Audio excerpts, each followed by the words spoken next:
We're back for another wild episode, you Biconics wrestling nerds out there.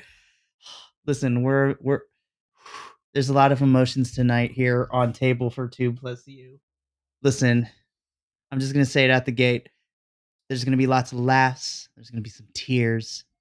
It's gonna get some spicy at some points. But welcome to another Table for Two plus you review for this week's Impact Wrestling for September 28th to Thursday, September 28th, 2023. I am your host, Mikey, and joined with me, as always, is my other lovely co-host, Will. Will went through it this episode, so Will went through it this episode, and we'll let him speak on it when we get to to certain parts. Um, and joining us again for the second week in a row, our permanent co-host for joining us on this endeavor is Andrew, who also went through it. We all went through it this episode, you guys. Look. 3 weeks ago, I didn't think I would care this much, but seriously, okay. We'll talk about it when we get there, but so we're back into the regular universe of Impact Wrestling because the last 2 weeks we were in the alternate universe that was the 1000th episode 2 week celebration, and we already said our piece on it. Some of it was great, some of it was not so great. The second week definitely was better than the first week in some regards.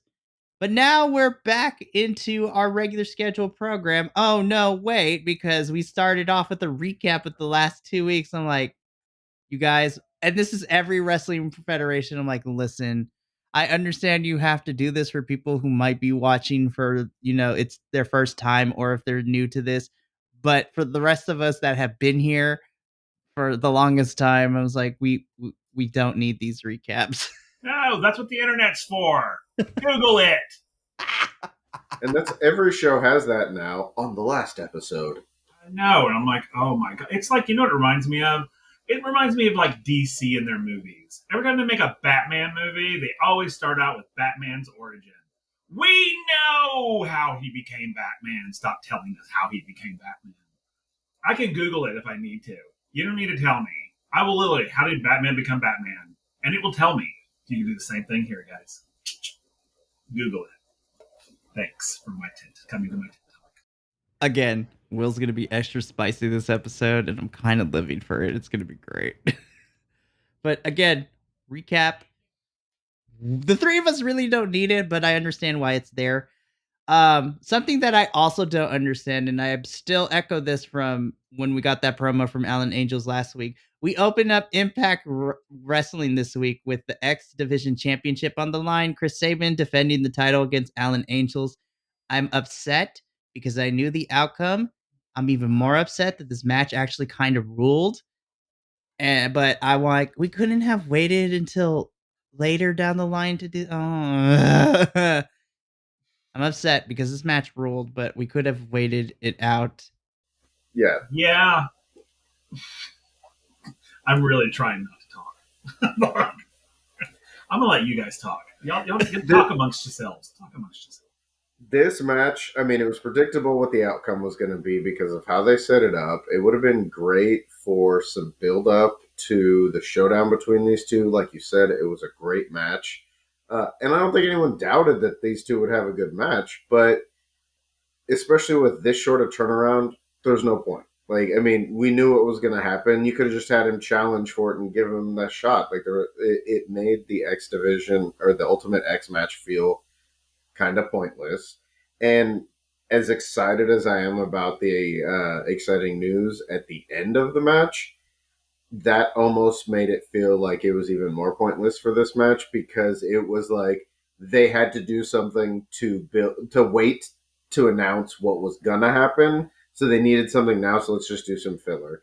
And that it especially with the X Division title, someone who watched Impact on and TNA on off and on, the thing that always stood out to me was their X Division title, and it was just it was such a bummer because I think they had so much potential to build with Allen Angels and all this kind of stuff. So I don't know. It was kind of a letdown in that regard. And like you said, it was a great match. It was a really really solid match. So that kind of made it more of a bummer. Yeah, and like I said, I'm more upset and bummed out because this was a fun match. This was great as to be expected. It's just I want better for Alan Angels because I feel like he's a phenomenal talent. And when I found out when he left AEW and then when he appeared here, I got excited because there's so many different ways you can go with this. Again, Chris Sabin versus Angels was great. I would love Angels versus Kushida at some point because that match would rule. Basically, Angels versus anybody. Speedball, Jonathan Gresham, Josh Alexander, like anybody. Alan Angels to me is somebody who can have a match with anyone and it would be great. I'm just again, I feel like Impact, and I said this last week, they literally showed their entire hand and told us how the ending of this match was going to go when he announced that he was going to cash it in next week. I'm like, why? Why are we doing this? Like, this is sure fine. Um, I will say though, that missile drop kick to the back of his head, and then Chris Sabin hitting the cradle shock for the win. I was like, oh, that was gnarly. That was kind of cool. Ow, but cool. But I'm I'm mad. I'm mad that we couldn't have waited a couple weeks. But you know, and I wanna tread lightly here because I'm the news we got after this match. I was super excited. I literally screamed at my television. I loved it so much. But I was like, but justice for Alan Angels. That's all I'll say on that. Yeah, yeah. Angels was the one of the big. I think he was the one that stood out the most for me from Dark Order, um, and sorry, felt like he was the one that was going to be that breakout that was, really kind of exemplified the whole like you wear a mask until you earn the right to take it off in the Dark Order. And he was that one. And to see him in Impact was really cool to see him getting a chance there. And like you said, yeah, he can go against all the other wrestlers in Impact and have a great match. So hopefully they're going to do something more with him other than just kind of being the sacrificial lamb to set up the big announcement. Right. And again, I want to preface to say while I was excited for what we're about to talk about right now, like beyond any measurement, just because the violent person inside of me was excited for what we are getting at Bound for Glory, it shouldn't come at the cost of Alan Angels. But since we're there, Chris Sabin celebrating in the ring, and then I love I love that it took the audience a little bit to figure out who was playing, but then again, we don't know like what they're seeing because we got the actual video package and then it cuts back to the final shot and then that's when everyone was cheering and losing their mind. But as Chris is celebrating in the ring, we get a interruption via a highlight reel slash video package that's highlighting the one and only Kenta, and then as the video package ends, we get that placard for Bound for Glory that Kenta is going to be returning at Bound for Glory. And we'll just wrap this into because at the end we got confirmation. Literally, Kenta will be facing Chris Sabin for the X Division Championship at Bound for Glory. We're way past the mark where we need to be PC about it. I fucking lost my mind and I literally needed a cigarette after that announcement. That's the best way of putting it. Jesus, oh my goodness, sweet dragoon on a cracker. Like what? I'm literally speechless. Like I'm so excited. Kenta is one of my favorite peoples, and him and Chris Sabin are going to go at it. It's going to be violent as all hell because Kenta hits hard. He will knock your block off. Somebody may or may not end up in a concussion, which is what we never want. But Kenta is well, there will be welts and bruises for days, and I'm excited because I know given the chance, Chris Sabin will get violent as well, as we have seen on numerous occasions in the past. But okay, I need to breathe. I'm gonna let my other co-host speak on this because I can go for days on Kenta. Yeah, I think this is the type of match that I want them to build towards. And obviously Kenta brings in some excitement, just the fact that we know that he's showing up. Um, and so I'm excited that we still have some time before Bound for Glory. Because this that like you said, Kenta and Saban is going to be intense. It's going to be exactly what the X Division title is supposed to be. That whole like no limit, no weight limits, about no limits kind of thing. And the two of them, they can have the potential to steal that card. Um, and I hope that Kenta is on a contract with them, that he's going to be out there performing longer than just this appearance. So we'll see what happens with that. But yeah, I would not hate Kenta taking that title and defending it against some of the best in the X division. So it was it was a way to bring me back from kind of my letdown. But it's awesome to be getting that and seeing that. I loved it. Will, do you have anything that you wish to add to this? Oh, he's just waiting. Okay, don't worry. I promise. Will is okay. It's just that I'm only quiet because I don't know Kenta, so right. I don't really. I was not like, oh my god, because I'm like, okay, who's this dude? So I mean, so I didn't really, I didn't. There was no thrill for me necessarily because I mean, there was the match was really good, and then they were like, ooh, who's this on the screen? And I'm like, I don't know. So I'm there, and everyone's, and he's all like, I'm like, oh, okay, obviously this is someone really cool that I just don't know. And then Mikey explained it to me off camera, and I was like, "Oh, okay, that's cool. That's very cool. That could be very awesome." But I don't know him. I don't know his style. I don't know anything, so I don't really have a whole lot to say about him, other than he's like Asian. It's I true, mean he that's is. that's I very mean, very fair. that's the only truth I can give you because I don't. Other than that, I don't know anything. So, I think what I love about Impact Wrestling for first time viewers too is because of like Andrew, you were saying off camera, the open door kind of policy that Impact has where anybody can come in for a little bit, regardless of promotion that they're involved in.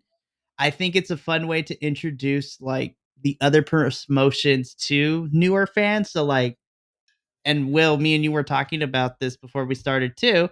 Like Will had no idea who Sonata was, and then when he saw the match at Emergence against Jake, something he was like, "I kind of dig Sonata, and I want to see more of him." And I'm like, Sonata is great.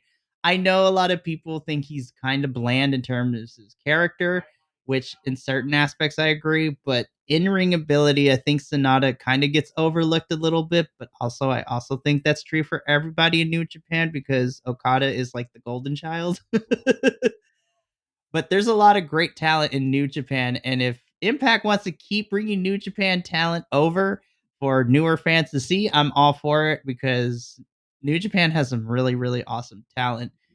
And again, I said this off camera too, but how is it that Bound for Glory has more New Japan representation than AEW's Wrestle Dream this weekend? Again, outside of Shibata, I was like, how? I was Yeah, like, did Impact scoot them up before AEW could? Like, what's the deal? I, I'm not going to complain that we're getting so much from all these other promotions. That we've got these big cards coming up that with so much excitement on them. So I just hope they keep it up because I'm loving it. And yeah, people getting to see performers from other places. It's going to bring in fans from New Japan, just like when we get to see performers from like AAA. Um, they come over and they also bring their fans that get to see the wrestlers we're more familiar with. And that's one of the things I love about all of these other promotions that kind of it. I think a lot of them were doing it before, but AEW kind of like showed them that you could do it in a big televised promotion. and now you got Ring of Honor, you got Impact's doing it, and so we're just getting to see so much good wrestling, and so many great performers that it's awesome, and I'm sure it's great for the performers too because they're going to do a bunch of stuff. Oh yeah, everybody gets to work, which I appreciate. Again, this match was fun.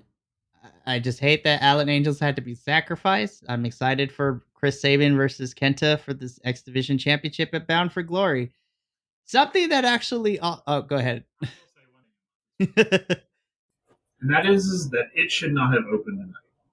Yeah, You know what? I totally agree. It was so weird that it was the It should first not have thing. opened the next match. yes, Probably should have opened the night. I agree with you there because I feel like this X Division match should have at least closed out the first hour if we're going to put It's it too anywhere. important, and see, to me, it didn't feel like it was that important because it happened, and yeah, it was a great match. These two guys are great together. I mean, I thoroughly enjoyed watching the match, but I was like, why did we? And then the Kenta thing happened, and like, and Andrew, I'll totally agree with you. It felt kind of lackluster at that point. It was like, literally, you just told us by showing Kenta that this match didn't matter. It's like, and I agree also that Alan Angels deserves better than that. I think, and because he's a good wrestler. I mean, like really good. I mean, I am very much like, wow, he's really good and sexy. And this happened, the match happened, and I was like, yeah, it was a good match. And maybe that's where I was when the Kenta thing happened. I was sort of like, well, you just negated everything that Alan Angels just did. I'm like, I mean, we knew that he wasn't going to win, but I mean, talk about rubbing salt in the wound. Like, hey, we want you to do go up against Chris Sabin in this amazing match, but it don't matter. It's like, because you're not going to win, one, and then we're going to show you who actually is going to win, or or at least fight him. And it's like I'm just like, what? So yeah, but I think if it had happened later in the episode, I think the impact would have been better, or at least less kind of sleazy. So that's all I'll say on Thank you. So thank you, Will, because again, I feel like it should have been placed later on the card. So after this match, we go backstage with Gia, who is talking to Alex Shelley. So again, I will reiterate my biggest issue with this build that we're getting for Alex versus Josh is that literally this heel turn for Alex came out of nowhere. And I was just like, wow, whoa, why are we going so hard? Like, let's rein it back a little bit. Let's start somewhere.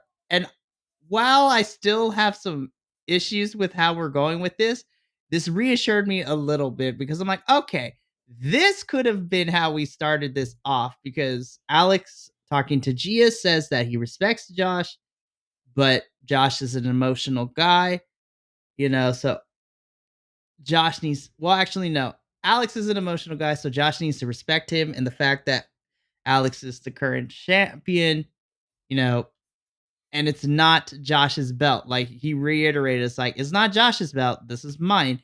And until Josh takes it from me, I ain't going anywhere. And so I was just like, thank you. This is all I asked and what I wanted 2 weeks ago. I still have issues, but at least I was like, okay, this is how it should have started instead of Alex going full heel like 2 weeks ago out of nowhere. I was like, if this was the promo we got after the emergence match that they were involved in, then I would have been like, okay, now I can understand. But I feel like Impact saw that, they went full throttle. I was like, oh, we should probably backpedal a little bit. Let's get some establishing ground here. And so I thought this was really good promo. One of definitely better for me, in my opinion, than the last 2 weeks that Alex has come out going toe to toe with Josh on the mic. yeah. I think it was also nice to see Alex Shelley do the promo on his own, because then we were able to focus on what he was saying. It didn't feel like an outright just like, aggressive like attack on Josh Alexander, and so I think it did give you some time to kind of marinate in it. But yeah, it would have been nice if the story would have started that way. But unfortunately, I think it kind of got lost in the started right before the 1000th episode, and then it kind of got mixed in with everything else, and so now we're getting to finally see it kind of get developed like it should have been. They still have some time, so hopefully they'll continue to build it this way. I'm sure, later on we found out about some announcements for next week, so I'm sure we'll get some build into that. And I think Shelley can be a great heel against Josh as a foil kind of face for that. So it could be, and they'll have a great match. So Oh yeah. Again, if this is how I wish this is how we started, but you know what? I will take it right now because at least they figure, oh, we have the hindsight. Let's pump the brakes a little bit. I was like, you got 4 to 5 weeks till Bound for Glory. So this is a good time to make sure that you build this as best as you can.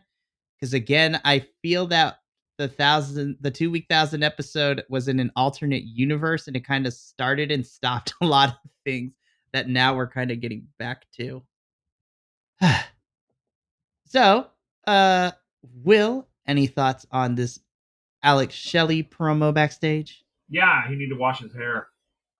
Ah. That was stringy and gross. I'm sorry it was. And not, and also, but in all seriousness, it felt this whole thing feels so forced. Like there doesn't feel like there's. And I know you guys were talking about it, but so I'm comparing, I guess. But there's been no like true build up to it. It was just sort of like a sudden, like he got struck by lightning and suddenly he's a bad guy. And it's like, I don't understand why you're doing this. Like, he hasn't even offered any explanation. We've never gotten here's why I'm doing this, because you did this to me, or you kicked my grandmother, or something. I don't know. But I'm just like, I don't. See, this has always been, I've always said this, and Mikey can back me up on this. I always say that Impact is notorious for this type of thing. We always get these things, and it's like, why did you show me that? Like, what was I supposed to get from it? Because I still don't understand why Shelley is doing what he's doing. I truly don't. I'm just like, and I want to know. And maybe I missed something, and somebody out there can be like, "Yeah, you missed something, you bozo. Here it is, right here." I haven't seen it, so I don't know what the hell Shelley's up to.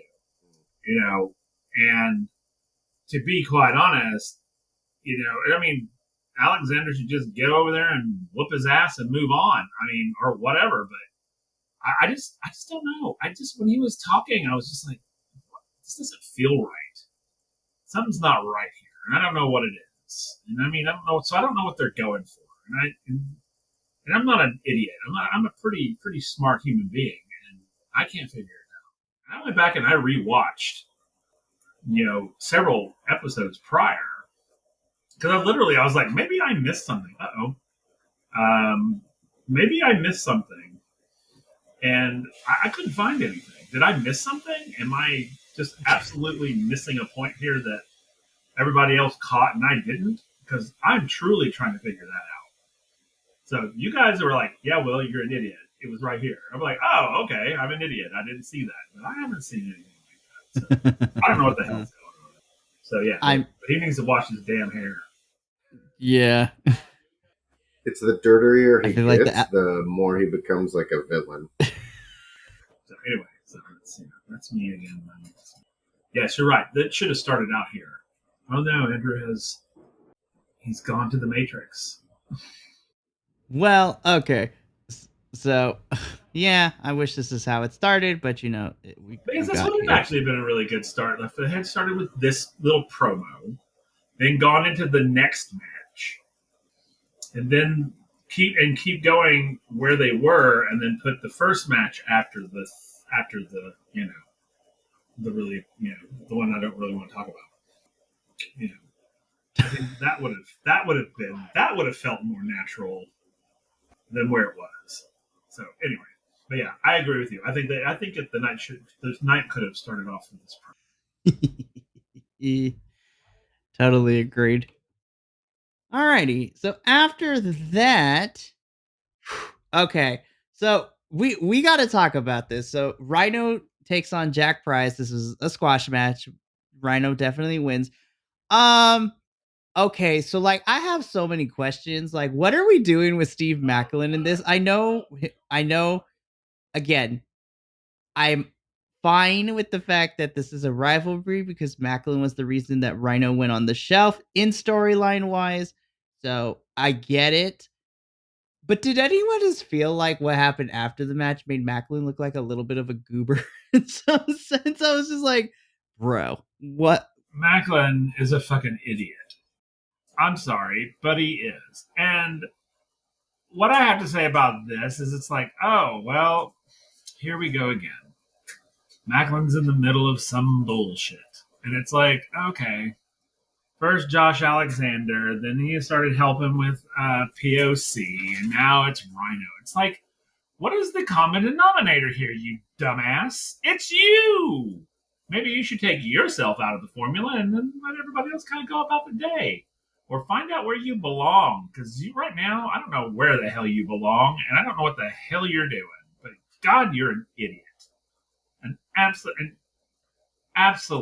I was. I'm not a big fan of Macklin's character anyway. This character of Macklin anyway, but this one, I was just literally like, "You're a fucking idiot." Literally, I sent the text to Mikey too. I was like, "Macklin is an idiot, an idiot," because I was just like, "What? Who do you not have a rivalry with?" I mean, truly. Is it just wake up in the morning and you pick a name out of a hat and you're like, hey, I think I'm going to be this person's rival today. And then you come in at the end of a match and hit somebody with a chair and you're suddenly like, we're rivals. And I'm like, I hate you so much. I truly hate you so much. Ugh. So, again, thank you for coming to my TED Talk. God bless. Told you I was going to be kind of spicy tonight. I apologize.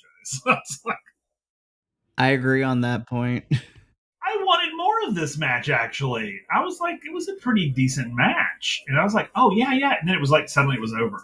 And I was like, oh, okay. Why? Yeah. But, but, mm, but you know, in this episode, he was a little bitch in this episode. I mean, it's like, if you're going to go full heel and be like a villain, then be a villain. Don't be a boo-hooey, whiny bitch to everybody you come across going, oh, hey, can you help me with this because I can't do it by myself.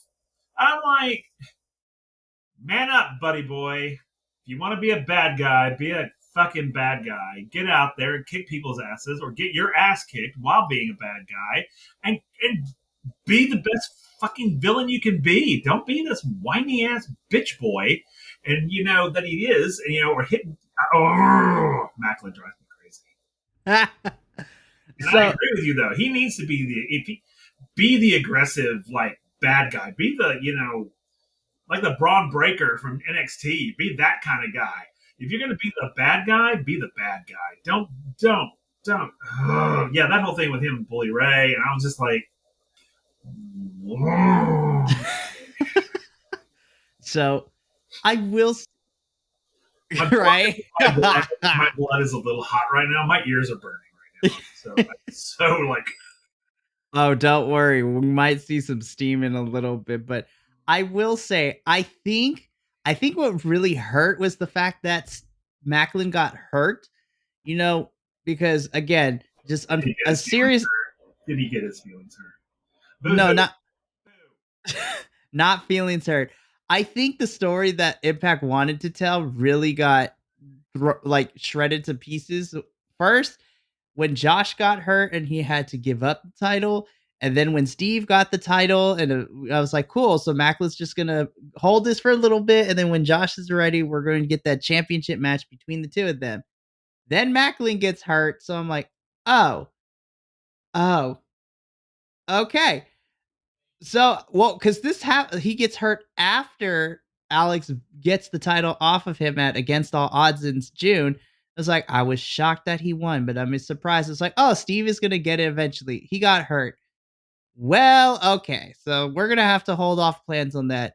And we did get Josh versus Steve at Victory Road, but obviously that was not the match that we all wanted to see. We wanted to see for the title, and I feel like since Victory Road, while Josh is still in the title picture, Macklin really has been hurt with the fact that now that he's back from injury, we're just throwing him to keep him on television for right now. And yeah, I kind of agree with Will.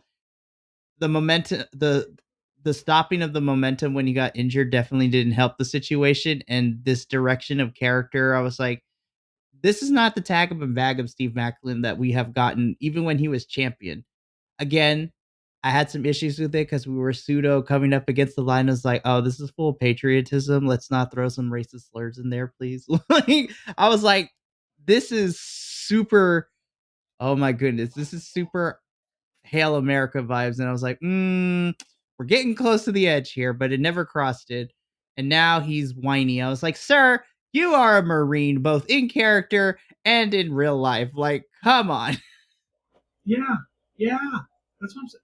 You know, when he attacked Josh Alexander in that multi-man fight, see, that's if that's who you want to be, then be that because that was exciting. You know, but then it turned into something else, and it was all like, and I don't know if they were just trying to make it like he's using people to get what he wants, which I'd be all on board for. But I don't know what all this is. It's literally like nobody has any respect for him. You know, I don't have respect for him. I literally think he's a whiny bitch right now. And later on, Bully Ray doesn't have any respect for him either. And I'm just like, I mean, that's pot calling kettle black, but you know, it was literally like, wow, you got dissed by Bully Ray. And then you walked away. And then you came back and said some bad words to him. And then you walked away again. I was just like, what is, who are you? You know, I mean, I literally, I want him to create a character that I both hate and love. Right now, all I do is hate it. Because it's like, I don't know what you are. I don't think you know what you are. And I really want, I would love to see him just become this full on vicious, you know, knock the knees off from underneath everybody to get what he wants. You know, none of this like, oh hey, let's team up and do something. It's like, no, I'm gonna come at you from the shadows with a 2x4. You know, that's what I want him to become. I want him to become something just nasty. And then I'll be all about it. Again, like if Steve Macklin wants to lean into like if because the a military officer is literally his character in wrestling format. If he wants to lean into like guerrilla warfare, guerrilla tactics, like just ambush and surprise his enemies, then I would be all for it. But right now, I'm just like, stop being a sad boy. And again, I agree with you. There's a problem if Bully Ray is the one to tell you you suck, and I was just like, sir, I was like, we again. I don't hate Bully Ray, but I'm just like, ugh. I feel like he's overstayed his welcome and impact, but it is what it is. But you know, this there. Andrew, some thoughts on on this? Right. And again, like you said, there's this history and this lineage between Josh and Macklin that I think eventually we will get to see. I'm hoping by the end of this year, but we'll see what happens with all that. But speaking of people who have histories together, I'm interested because next we get Deanna Parazzo backstage and she walks up to Tasha Steeles. Glad she's back. And literally they're like, hey, you want to be a tag team? And start, and you know, Tasha's like, yeah, let's do it because we have great championship lineage. And I'm like, see, this makes me sad because one, again, I hate the trope of just throwing singles wrestlers together to form a tag team. And I was just like, but Tasha Steeles was great. Like once, you know, Kiera Hogan's contract expired and Kiera Hogan went to go do her things after like Fire and Flavor dissolved, like Tasha was great as the singles champion and she was great knockouts champion. I just feel sad for her, and this makes me feel extremely sad for Deanna. I was just like, oh, Deanna. I was just like, we can't just throw you back in another tag team. Like, don't get me wrong, you and Chelsea Green were great as a tag team, but it makes me sad because I feel like Deanna is so much better as a single star. And again, I hate throwing singles wrestlers to form a tag team. I'm like, no, we don't need another knockouts tag team. I think we're okay with the 4 teams we actually have. I was like, I was just like, listen, I don't want MK Ultra to lose those titles anytime soon. But with the forming of Deanna and Tasha, I'm like, fine. It just makes me sad. Right. I hope that's what we get. I hope that's what we get because I feel like both of them work better as single stars. And again, I don't want two singles wrestlers to be thrown as a tag team. So, okay. So, another divisive thing that happened. So, backstage, the Edwardses. So, Alicia and Ed. See, I see the eye roll. We'll get to your feelings on this. So, Alicia and Eddie are backstage and they're arguing about how their feud with Frankie Kazarian isn't over because all Tracy Brooks did was beat up Alicia and Frankie did not beat him. I was like, listen, Tracy, I don't know if we want to rewind the tape to that, but I feel like Kazarian and Tracy won definitively, but it is what it is. And okay, I love Eddie, I love Frankie. I don't like this story feud. Like I've already expressed my feelings on it. But Frankie walks up and says, "You know what, Eddie? You're right." I'm like, "No, Frankie, don't you dare say what's about to come next because I thought we were done with this at the 1000th episode." But no. So Frankie says, "Eddie, you were right and we need to end it in the ring." And you know what? I'm going to go talk to management so we can't stop until we have a definitive winner. I'm like, we had a definitive winner last week. Why are we continuing with this? I'm like, Frankie, no, what are we doing? Oh my gosh.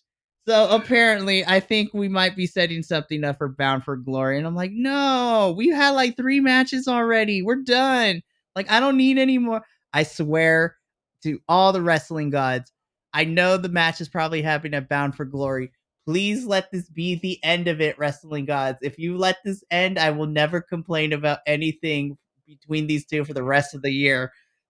Like I love both of these talents, but just the writer in me is so upset. I was just like, this is lazily put together, and I hate it because both of them are super talented. It just sucks. This is how we're writing the narrative. I need a moment. Okay, I'll take a moment. I hate Eddie. I hate him too. I don't like him. I don't like Alicia either. And which is what I'm not supposed to. And that's great. And that's what I love about it. I hate both of them. But when Frank, you're right. When Frankie comes in there and goes, you know what, Eddie, you're right. I'm like, Frankie, that's why you get your ass kicked every damn time. Stop fucking apologizing. He was talking shit about you. You should have walked in there with a brick and hit him in the face. Stop being the puss. Stop it. Stop it. I was so irritated. He's like, well, we're going to just go talk. I'm like, oh my God. Oh my God. No. Sit there, slap him in the face with a dead fish, and tell him we're doing this right now. Let's go. Right now. You, me, right now. I don't care. Then drag Eddie out by that stupid ass haircut he's got into the damn ring and then kick his ass. I'm serious. I was just like, when he was like, we're going to go talk to management, we're going to settle. I was like, oh my God. This is why, Frankie, this is why you got assaulted in your dojo. Seriously. Right here. This right here. Turn your back on them for 2 seconds. They'll have your wallet, your keys, your house, and you'll be like face down in a pool of blood. That's who they are. Why do you keep doing this? Why? I just see. I told you this whole episode made me this way. I'm just there were so many things. I'm just like I like Frankie a lot, and I'm just like, but this literally right here, Frankie. This is why you get your ass kicked. Right here. I'm all for being being the good guy. I get it, but you can be a good guy and still whip some ass when somebody disrespects you, which Eddie has been doing nonstop. and you have done nothing about it. You had one match, well, other than the one where you got your ass kicked in your own house, and then I'm like, then you come out here and win, and then it's like, and then you apologize. What? What? You know, my thing is you win, you win. If you got it, it's yours. Why are you apologizing? Stop doing it. Oh my god. Settle it. If you want to settle it like men in the damn ring and leave the wives on the outside and kick each other's asses. I mean, good God. It's the only way it's gonna end. Is either you kicking Eddie's ass and being done, or him kicking your ass and being done. Move on. Jeez Louise. Andrew. No, I don't. And the last thing I'll say, I feel like since since cashing in options, Frankie cashing in option C towards the end of last year and failing to get the title, and also I love Nick Aldis, but I feel like when Nick came into Impact, like Frankie was kind of pushed to the back a little bit. Because again, it's Nick Aldis. Like I like me Nick Aldis, some Nick Aldis. I think he's great.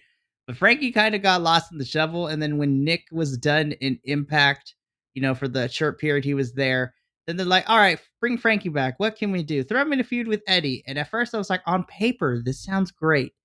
The execution has been horrible. And I'm hoping, like you said, Andrew, I hope at Bound for Glory, which is probably where the match is going to happen. Please let it be it so we can all move on with the rest of our lives.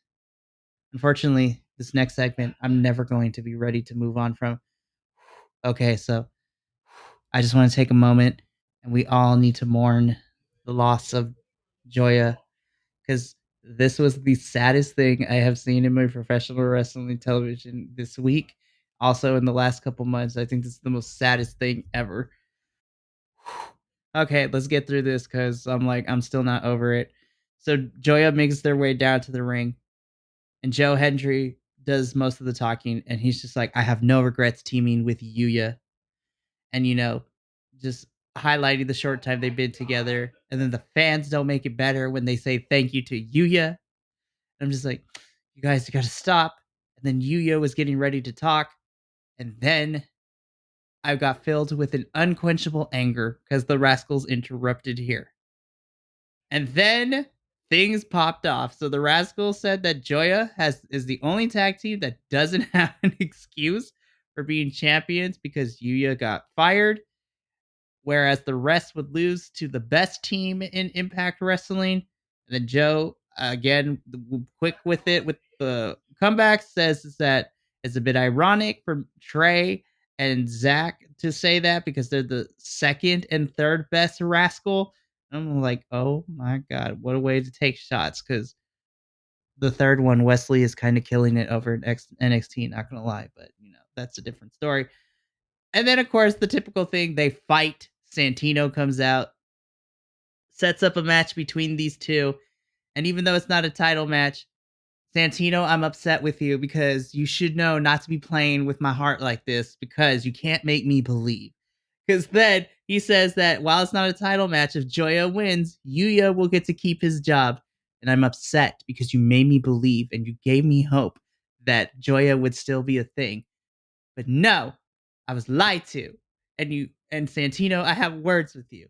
Because then we just jump into this match. And again, this match, there were so many close times where Joya almost won. And it made me upset.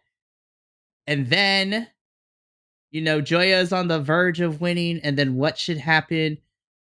But the spray can comes out. Yuya gets sprayed in the face. Trey Miguel gets massive heat by pinning Yuya and being the reason that Joya now is over and Yuya has to make his way back to New Japan. Again, I need a moment. I have spoken my piece. I am distraught. R.I.P. Joya. So now going from a sadness, I have a feeling that Will, you know what? We're just gonna let Will go off for a little bit, and then Andrew, you can give us your feelings because Will, you have a lot to say, so the floor is yours. Okay, so I don't even know where to start. I really don't know where to start. I'm so pissed off and yet sad and angry that first of all we get no time with these guys, and and I mentioned this to the guys off camera, is that you bring these guys in as cheesy as fuck as they are, and then you let them get into us like that, and I'm like, I immediately fell for these guys. I immediately, when it first happened, I was like, what the hell is this? And then I was like, oh my god, I think I kind of like these guys. And then they wrestled, and I was like, oh my god, I really like these dudes. They're good together. And I was like, yeah. And then I was like, I was in on it. I was like, Joya, I was yelling it back at the screen and all that. I was into it, and I was like, I love these two. I was like, these guys can go on to do amazing things. And then you fucking assholes speared my freaking heart with this stupid case match. And they get oh my god, I was so angry. I was so angry. And then I was like, okay, he got the pink slip. Okay, all right. There was still hope in my heart. I was like, well, maybe something's going to happen where he won't actually leave. That'd be great. I was in denial. Totally, I was in spaces of grief. And then, all of this happened, and then we come back to this. And then I was like, okay, it's his goodbye episode. And I was like, all right. And they came out, and I was doing the thing with them. I'm not going to lie. And, and then Joe starts talking, and then I started talking to Mikey on thing. I was like, wow, Joe Hendry's hot, and he's Scottish, which, oh my God. And I was like, oh wait, let me focus back on what we were talking about. And then they were talking, and I was like, oh, this is such a beautiful tribute, and this and that. And then here come the fucking rascals, I love that I hate these guys. And they come out, and all that happens, and I was like, okay. And I was like, I see where this is going. I was like, all right. This is a good, and the only good thing about this is it was a great way to send him out. I was like, okay, this is because it was a great match, for the most part. And yeah. And then, when they come out, they're like, oh, we're going to make this a, tag team match. I was like, okay, this is cool. This is going to be really cool. So we're watching this match. I'm watching it. I have hope, especially when Santini's like, hey, if Joya wins, then, Yuri's not leaving. And I was like, what? And I was like, then reality sits in. I was like, Yuya is not good. They're not going to win this because it's not going to happen. So now you've toyed with me. So now I'm even more pissed. And I am just seething. And I was telling them, I watched the rest of the match like this. And then, in this, I think I was talking with Mikey before you came in, Andrew, about this, is the spray paint. Why is it that every wrestler in Impact is so fucking surprised when the spray paint gets sprayed in their faces? They know these idiots use spray paint. Why is no one preparing for that? Why is it literally like, well, this will be the one time they don't do it? Yes, they are, because it's how they win. They are. That's the only way they can win. And it was like, no, and suddenly it was like just in Yuya's face, and he was like, oh my god, where did that come from? And I was like, I'm so angry right now. I was just like, I was literally yelling, fuck you, fuck you, fuck you, at my screen the whole time. Because I was so mad that, one, you gave me false hope, and two, no one seems to expect the fucking spray paint. And that irritated me so, and I saw them, you saw them like going, handing it off to each other, and I was like, guys, spray paint, you obviously know it's coming. Oh wait, no you don't. Then I'm like, are you kidding me? Referees, I want to talk to everyone. I want to get them all in that ring and go, look here. When you are like refereeing a Rascals match, watch for the fucking spray paint. Because it's going to be there. And please keep your eye on it. Don't be distracted by all that's going on over there. You watch them. Because I mean, anybody, I was like, oh my god, I was so. I'm literally, my skin is hot. This, but again, it was a hell of a way to go out. I'll give it for Yuya to go out this way. It was really cool. It wasn't like some match. It was a really good match. And even though Rascals cheated as usual, and nobody expected it. So, but yeah, So I'm just gonna stop there and let Andrew discuss his views while I calm down. Yes. In loving memory of Joya, thank you for the month of fun, craziness, shenanigans, and all the stuff. We hardly knew you, and hopefully we will see you one day. Alrighty.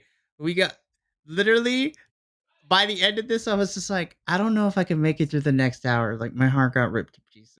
Um, so let's go through this because we got a couple of backstage and segments before we get to our next. God, we had this emotional moment. We get the two segments, and then we get okay.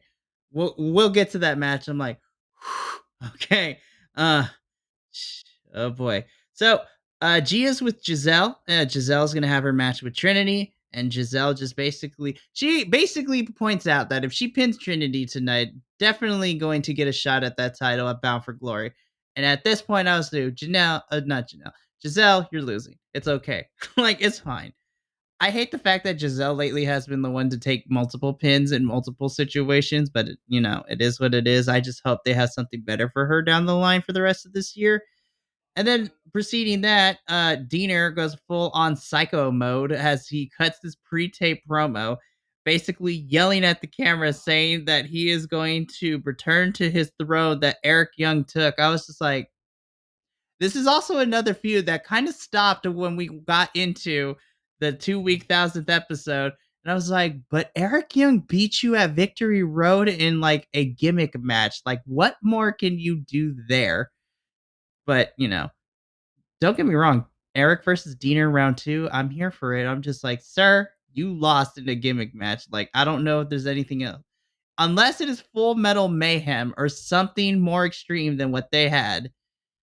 Again, just literally yelling at the camera. I gotta prepare myself because literally this was the I okay. At the WWE show that I went to this past weekend, I saw the safest street fight ever between Dominic and Cody Rhodes. When I say now, I thought that was the safest like street fight ever. This was definitely the safest street fight. Tommy Dreamer, I love you, but like, no, this is not how a street fight's supposed to go because you clip John, Kenny, and Heath from going nuts because we can't have you taking like too many crazy bumps because you're old and your body's not what it used to be.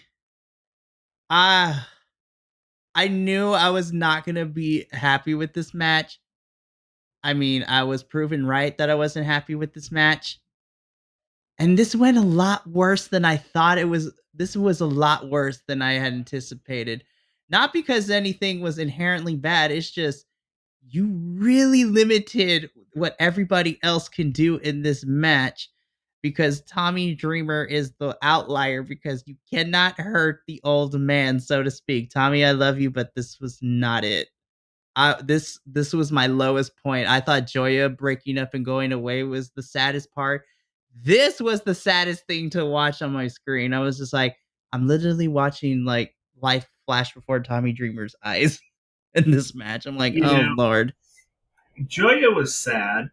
This was pathetic, and it was pathetic, and not on the wrestler's part, but on the programmer's part. This Tommy Dreamer should not be in this position. It shouldn't be. And I'm all forgiving.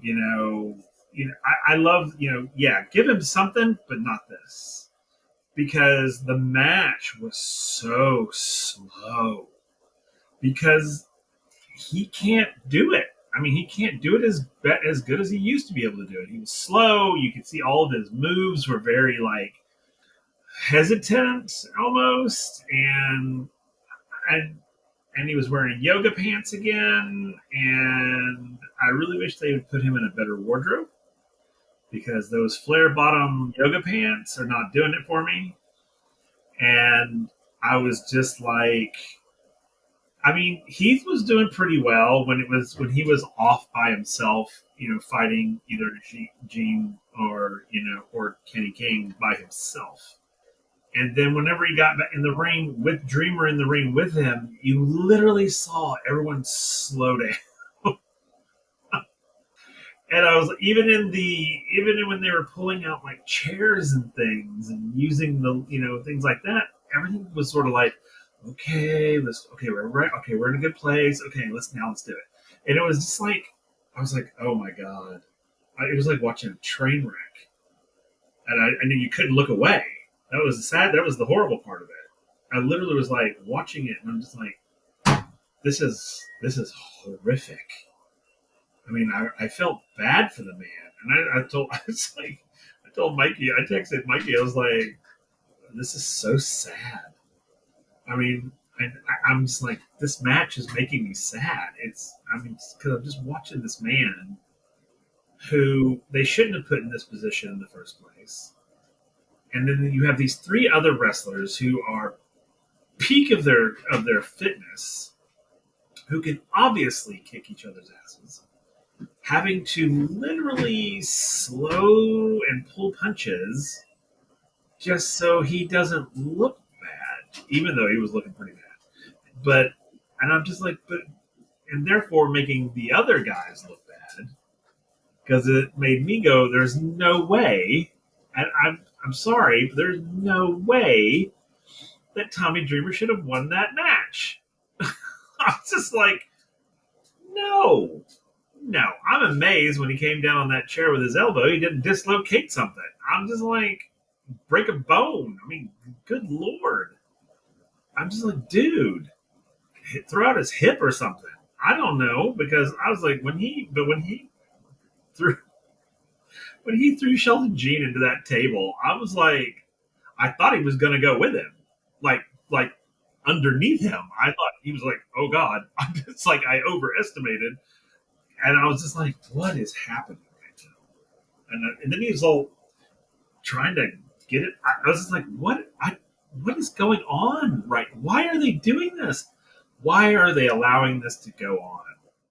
I mean, he could lose. He needs to lose his title, and just go and become, be a wrestler every so often. Don't be a title wrestler. Bring him in every so often, and when you want to do like a multi-man fight or something, and you can throw him in there just for shits and giggles. But this, I mean, I'm sorry, I felt bad for Heath. I was like, dude, he's holding you back, man. I mean, I'm sorry, I hate to say that about Tommy Dreamer, but he was. He was holding Heath back. I mean, Heath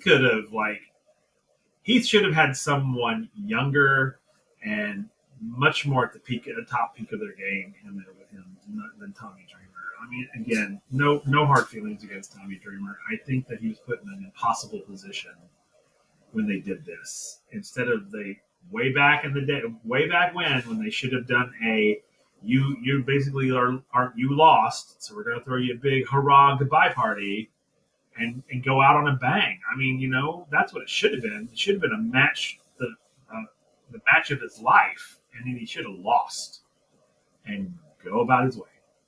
And Kenny King should have been the champion. And every time they bring this man out, every time I see him on the card, I'm just like, oh god, what is this going to look like? And boy, Mikey, you were absolutely correct. I didn't think it could be any worse than his other match, and boy, did it get worse. Yeah. Andrew, how do we feel? He's gonna get hurt, yeah. Especially if we're going into what it sets up afterwards. And here's my thing about that too. And I don't know, Mike, if you want to set it up before we talk about it, I don't know, but I have some words about that too. So, okay. So, again, I am cautiously optimistic because after this match ended, Tommy Dreamer and Heath are the winners, so that's all fine and dandy and everything. But after the match, I am cautiously excited because Crazy Steve comes down and he smacks the Dreamer with the briefcase and saying that Dreamer's his next target. Because on the one hand, I'm like, yes, Crazy Steve should take this title totally off of Tommy Dreamer. And then the realization hit me. I'm like, oh God, I think we're getting this at Bound for Glory. Oh God, we have to watch this match at Bound for Glory. Oh God, what if they don't give the title to Crazy Steve? That is my concern. That is my concern. I made Because Andrew break. I the was like, minute oh no. I was that way too. The minute it happened, I was like, okay, they're setting this up obviously because he's like, I have this thing for the digital championship, whatever. And I was like, okay. And then I was like, are they gonna do what they did with like Kenny King? Are they going to do where he's fighting crazy Steve and then he wins that match? Because if that happens, I will be so angry. And I mean, justifiably. And I'm sorry, but you do not carry this, whatever this facade is you're doing. You want to put him up against people who obviously he could beat, then by all means. But if you're going to put him in a ring with fucking crazy Steve and then he wins, something's not right. Something is not right. And No. because Crazy Steve came out, I was like, oh Lord, Tommy, you are literally about to die. Because Crazy Steve is going to kill you and eat you. He literally is gonna have. He literally has a fork. He has a fork. He has it hidden everywhere. And I'm just like, so that's immediately my brain went there. I was like, oh my God, are they going to do this at Bound for Glory and then have Dreamer win this match at Bound for Glory against Crazy Steve? Because if they do, I'm literally going to write an angry letter. So I'm like, no, sir. Absolutely not. Anybody else except Crazy Steve, I would believe. But Crazy Steve, I would not believe that at all. Not at all. I barely believe it with like Kenny King and Sheldon G and all those. I barely believe it. But you put him in a ring with freaking Crazy Steve and he wins? No. But yeah, I thought that same thing. And I was like, they better damn well not. I'm sorry. This needs to be Tommy Dreamer's big bye-bye. Like, make it big, make it beautiful, and walk out of there. Or be carried out, whatever you need to do. Andrew, you had such a visceral reaction to me. Be like, oh God, Tommy Dreamer might actually win this thing. I was just like, I honestly, yeah. Oh, yeah, absolutely. And I honestly do not even think they should even put that at Bound for Glory. but we're probably going to get it. They are probably. That's the They problem. shouldn't. They shouldn't. They should take him out before Bound for Glory. They should let Crazy Steve fight him next week or something. I don't know, but they need to keep that out of Bound for Glory. That is going to be. It's going to be sad either way. It's gonna be I mean, truly, it's going to be sad either way.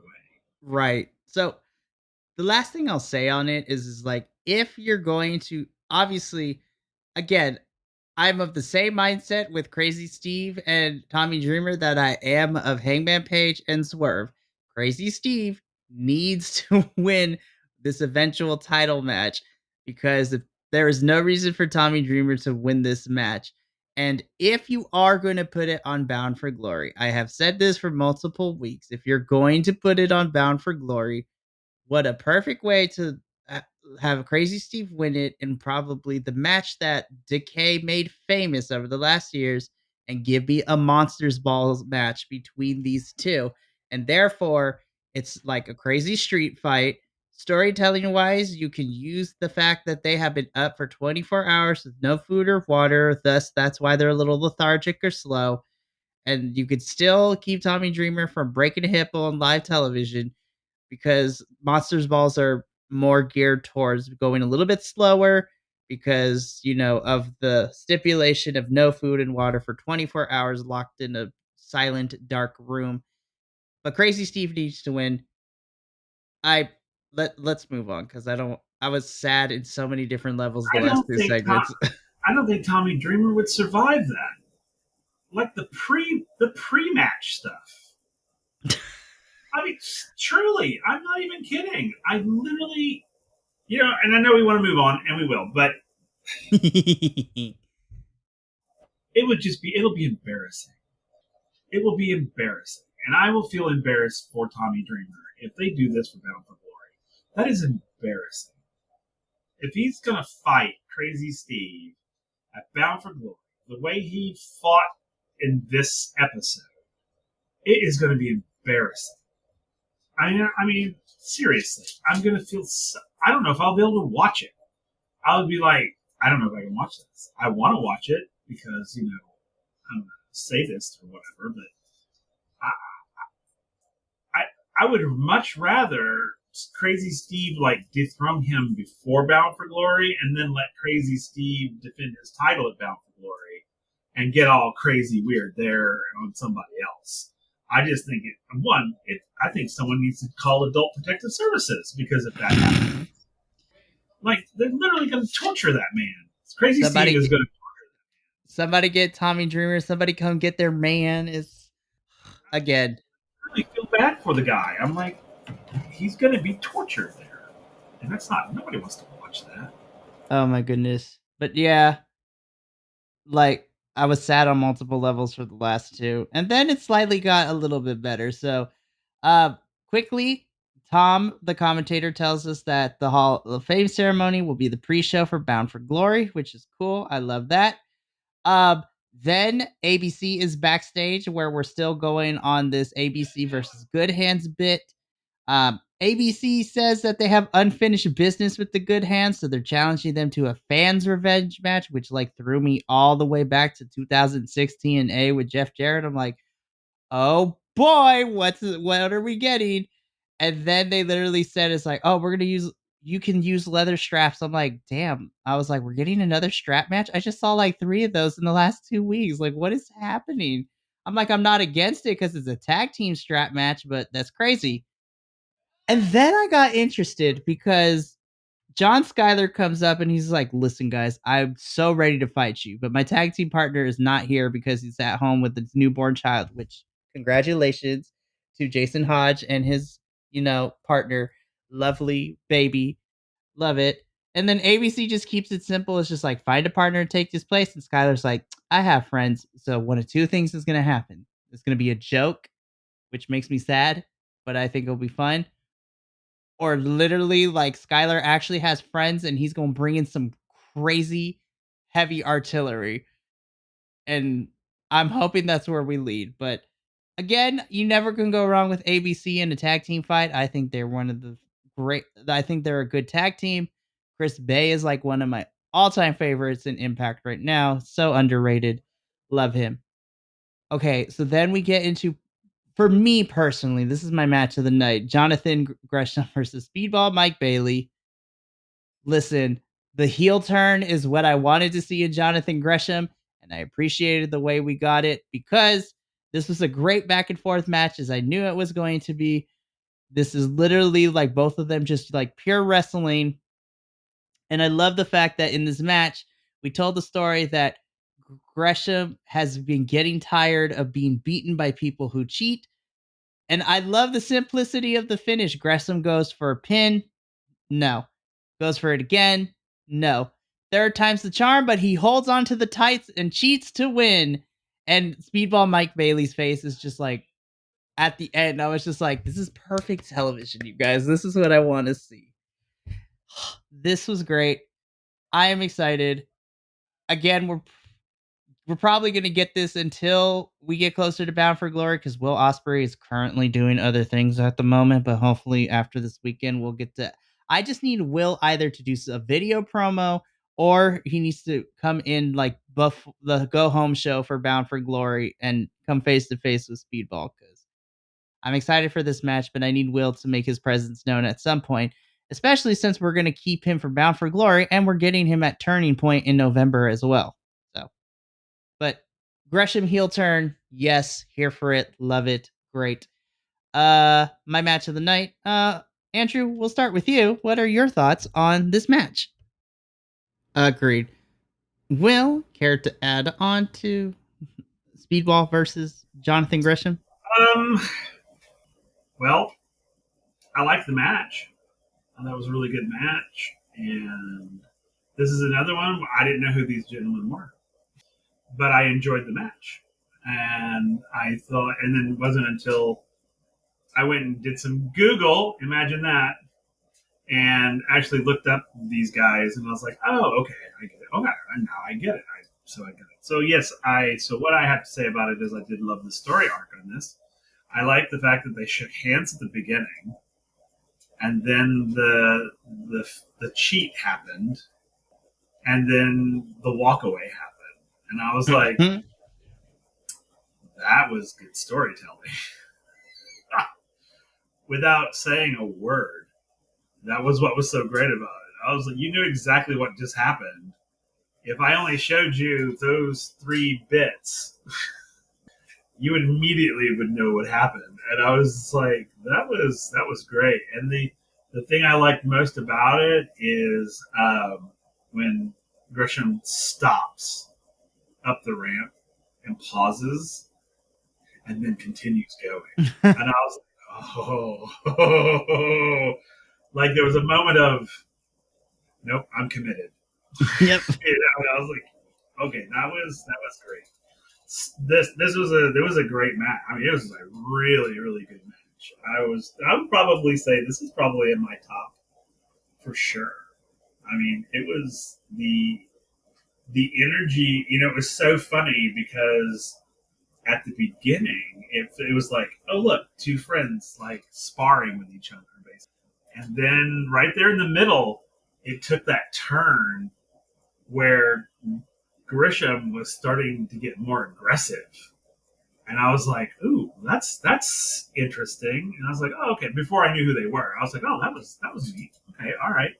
And then his whole style changed. He was in it to win it, no matter what. And then the cheat happened, and I was like, ooh.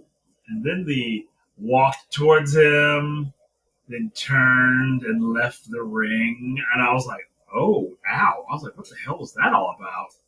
And I was like, I thought they were friends. And then the walk away. And I was like, oh, well, they're not friends anymore.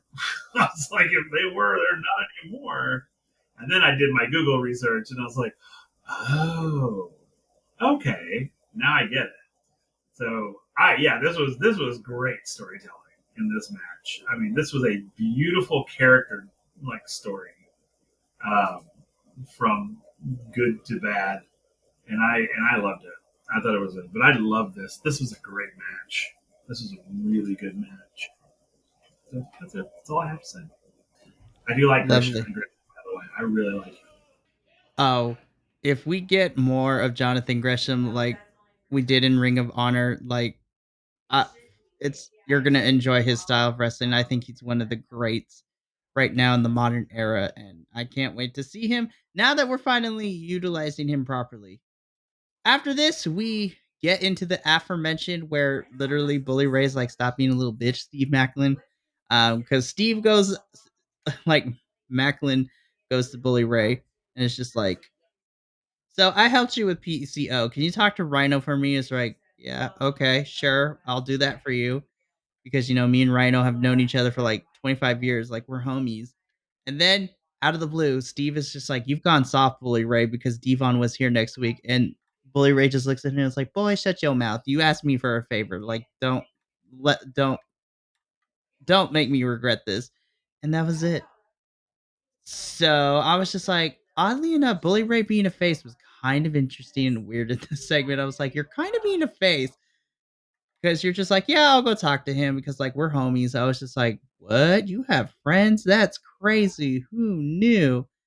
Uh, we kind of already talked about it before, but we don't necessarily need to go into it again. And then we get into our main event for Impact. Trinity versus Giselle Shaw. I thought this was a fun match. Aforementioned Trinity definitely was going to win. Giselle Shaw continues to prove that she is growing more and more every time she wrestles, and I become a big fan of hers. Um, Again, Trinity pulls off the win with the starstruck submission, which I think is one of my new favorites of it in her arsenal because it's so different. After the match, Savannah Evans and Jay Vidal attack Trinity, and then Miss Hardcore Country herself, Mickey James, love that you're back. Love me some Mickey James. Comes down to make the save, and both Trinity and her send Vidal and Savannah packing. And then this is where I also screamed at my television. So, like, again, I was all over the place this episode, but literally, Mickey James, and I love that she brought this up because I was about to say it before she said, I was like, Mickey technically never lost the title because she gave it up because she was injured. And man, I I was so sad when she got injured because we were ripped away of a triples threat match between her, Deanna, and Jordan for that title. And I'm like, my God, like that match would have slapped. But now she's back, and essentially she never lost that title. So without even saying anything, she's like, me versus you, Trinity, at Bound for Glory for that title. And Trinity's like, hell yeah. And literally, that's how this ends by accepting the challenge. And I'm screaming for joy because Trinity versus Mickey is going to be great. I. Oof. Mickey has always been good with putting people over. Like, she's not one of those wrestlers who's very selfish like that. And I also feel the same way, like we just talked about Crazy Steve. I think it is a big stamp of approval and I would love to see Mickey James put Trinity over and have Trinity win at Bound for Glory against her to solidify that rocket that Impact has put on Trinity. And, whether it be Trinity, whether it be Naomi, whatever, her name in WWE, I love her. This is what I've wanted to see her for the longest time as a single competitor that WWE didn't let her do. And, I'm so happy to see that finally Trinity is getting the recognition she deserved. And to go up against the legend of Mickey James and just so quickly, since becoming champion, facing the likes of Deanna and Alicia Edwards, Mickey James, and then eventually I know Trinity versus Jordan is going to be coming down that. Listen, Trinity is a star. I love her. This was a fun way to end it, and I'm super excited for this Knockouts Championship match at Bound for Glory. Now, Impact, I just need you to tell me who my, bathed in red tag team women's champions are going to face at Bound for Glory too. Listen, get me Masha Slamovich and Killer Kelly on that Bound for Glory card as soon as possible. Like, I need to know who they're fighting because MK Ultra is it. But Will, we'll come to you first. Thoughts on the match itself, the fact that we're getting Mickey versus Trinity for that title at Bound for Glory. Fangirl over Trinity, like I'm cool with whatever. Well, I like the match a lot. I thought, and I love Trinity. I just do. I love her. I love her intro song. I love her entrances. I just think she's one of those wrestlers that if you're not a wrestler, not a wrestling fan, you could easily fall for her. Like as a wrestler, you could be like, you know what? I think I'm going to watch some wrestling now because of her. Because she, to me, just epitomizes what wrestling could be. She ranks up there. I mean, I think if her longevity continues and she becomes like a legend, I mean, I can see like many years down the road, like becoming like a Gail Kim type of wrestler because she's classy, which is what I love about it. And that's the whole when Nikki comes out and they're talking and they're doing all of this, and she's like sincerely talking to Trinity. This and then she like basically she challenges her at Bound for Glory. It was the classiest challenge I have ever witnessed. Like both of them were like because Mickey is like, I am so proud of you. You've done amazing things. It's been amazing watching you get here. I never got to actually defend my title. I have this clause, and the whole time Trinity's like, yeah, girl, yeah. And then she's like, you and me at Bound for Glory, and Trinity was like, fuck yeah, bitch, let's do this. Like, I mean, it was like mutual respect. It wasn't like she didn't come out there all bloviating and being like I'm the best in the world and this that and the other, and you're only there because I had to give it up. I'm coming back, I'm taking it from you. It wasn't that at all. It was literally she came out and just praised Trinity and then said, hey, you know what, I've got this clause, let's do this. And Trinity's like, yeah, girl, let's do it. And I was like, this right here. And it's like, why can't we have more men's matches like this? I don't understand why the men always have to be so male. It's like, why do they always have to be so vicious and arrogant and just, it's like, why can't they come out and go, you know what, man, I have mad respect for you. You know, I've always, I've wanted this title. So how about you and me, Bound for Glory, and let's just do this? And why can't they just be like, yeah, man, let's do this? No, they always have to like throw chairs at each other, which, I'm here for. But these two women I'm just like, God bless America. This is what it is right here. This is what it should be anyway. This is what it should be right here. Mutual respect for with each other. Yeah, we could have beef with one another, but we can mutually respect each other in the world of what wrestling is. And I could be your villain, but I can respect you. And you could be my villain and I can respect you, and we could come to the ring in mutual combat with each other without being stupid. And I'm just like, I love that. I just love that. And I just think, and that's why when in the 1000th episode, my whole favorite thing was Gail Kim. My God, talk about a classy woman who will kick your ass. She will literally kick your ass. But man, she was super classy. And I think that's Trinity for me. She's just cool. But you cross her, she's gonna shank you. Um, but I don't know. I loved the match was great. Giselle was great. I thought they had some great moments. The match was really good. But my winning moment of the night was this moment between Trinity and Mickey. This was like my top moment. I just and I just maybe it's just because I'm a softie for women's wrestling. I don't know, but this was like chef's kiss moment for me. Was this moment between the two of them when they were like, "Yeah, let's do it, girl. Let's do it." I was like, "Oh my god, that's amazing!" And I do hope, Mikey, that is exactly what happens, and that Trinity will retain the title at Bound for Glory, and because I don't think Tiffany's done. I'm Tiffany. Trinity's done yet. I don't think she's done. I really don't. I don't think she's done. And I hope she's not done. I hope programmers listening to me, hashtag don't fuck with this. Because I think Trinity could be, for you guys in the corporate world, Trinity is a moneymaker. So you need to keep her where she's at. But for the wrestling gods out there, Trinity is doing great things. Don't dethrone her yet. She's there's a lot of little girls out there and female identifiers who are looking at Trinity going, hey, maybe I could be this too.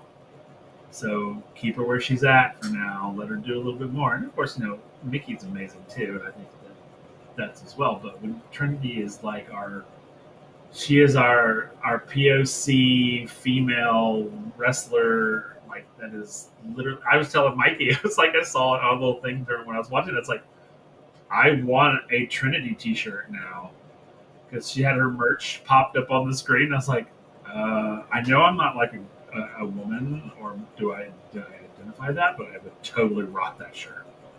I would totally rock it because I am so Team Trinity. It is not even funny. Trinity crop top for the reviews. Just be like, Just, so that was mine. Yeah, I really like this match a lot. So wonder if Jay's gonna get his ass kicked by Giselle. I mean, I'm like, I feel like somebody will. It, uh, I'll say predictions, but I would love to see Killer Kelly and Masha Slamovich like just beat the ever living daylight out of Jay Vidal. Me too. Uh, eventually, when we get Savannah and Giselle versus MK Ultra, I would love to see it. But I believe that brings us to the end of another Table for Two plus you review for this week's Impact Wrestling. A lot of emotions were had this episode. Some great, some not so great. We had some feelings, which I love that we have this platform to discuss.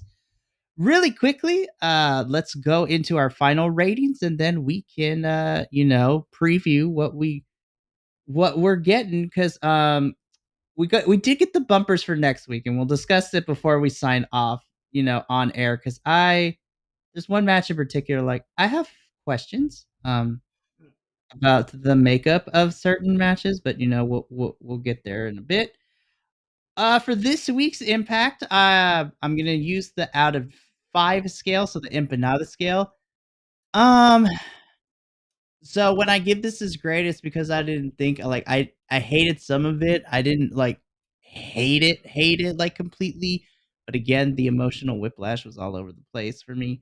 I'm gonna give this like a 2.5 out of 2.5 out of 5 empanadas. Again, we thoroughly discussed the highlights and the lowlights, so you can watch the review again if you want to understand why I gave that score.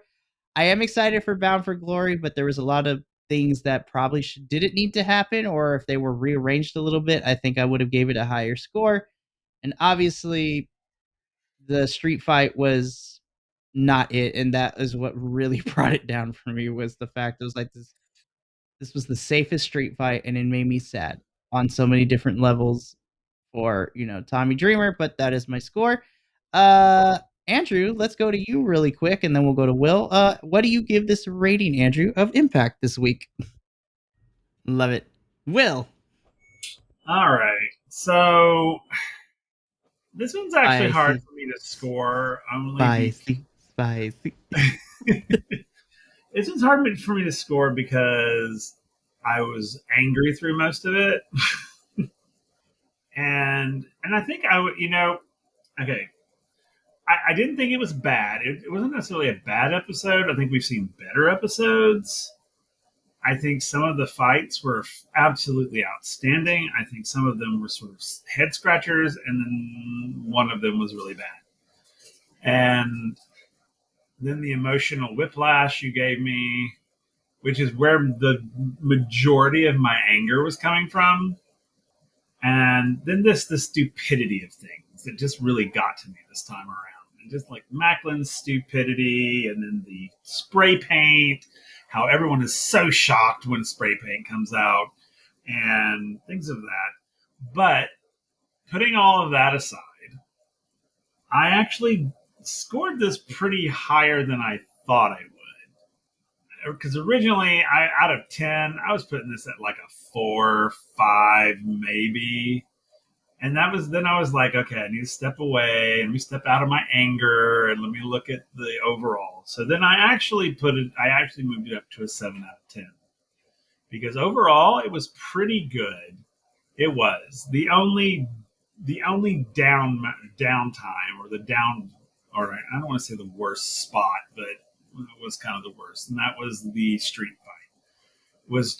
It was pathetic and sad to watch. I mean, it really was.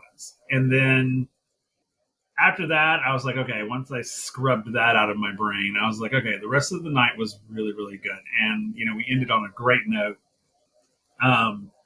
The classy challenge at the end that was just fantastic. That was my high point of the night. So yeah, I scored it at a 7 out of 10. So that is my score. Love it. Well, unfortunately, that does bring us to the end of this week's Table for Two plus you review for Impact Wrestling. But come back next week where we will discuss what looks to be a very interesting card. So, like I said before we sign off, we did get the bumpers for some of the stuff next week. Next week on Impact Wrestling, Tasha Steeles will be taking on Killer Kelly, which has me excited. Um, ABC versus John Schuyler and a mystery partner of his choice in a fan's revenge match. So I'm interested to see which direction we have.